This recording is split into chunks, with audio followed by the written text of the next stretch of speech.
फागुन में फायदा उठैल जैसे मन करे रंग सही लगैल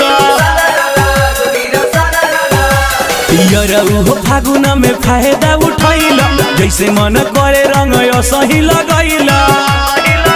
अरे होता तो रद हल्का हालाका हालाका उचका में उजर लगैल हो डलक हल्का में ललका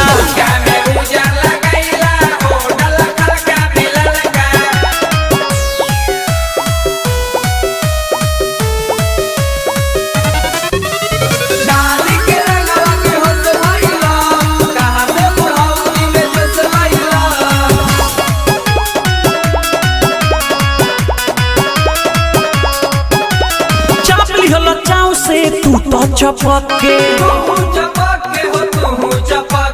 मुहवा से उहवा दुनु लपके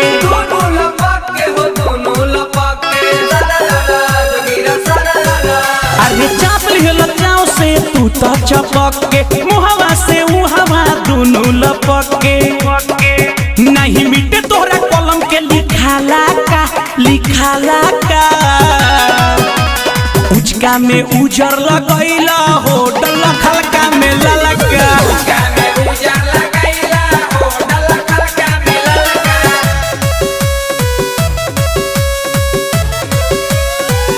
बोली रे हिलावा मन का बड़ावा मोट पीछे करिया से हमके डेरावा तोहरा चक्कर में भइल नुकसान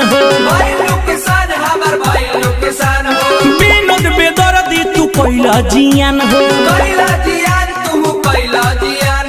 साफा जियान कर देले बड़ तोहरा चक्कर में भइल नुकसान हो बिकी विशाल तू तो कैला जियान हो एलसी परवीन भभाला मलाला का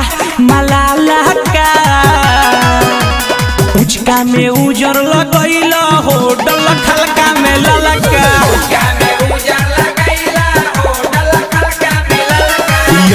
हो फागुन में फायदा उठैल जैसे मन करे रंग सही लगैल अरे होता तो रद हल्का हालाका उचका में उजर लगैल हो डलक हल्का में ललका।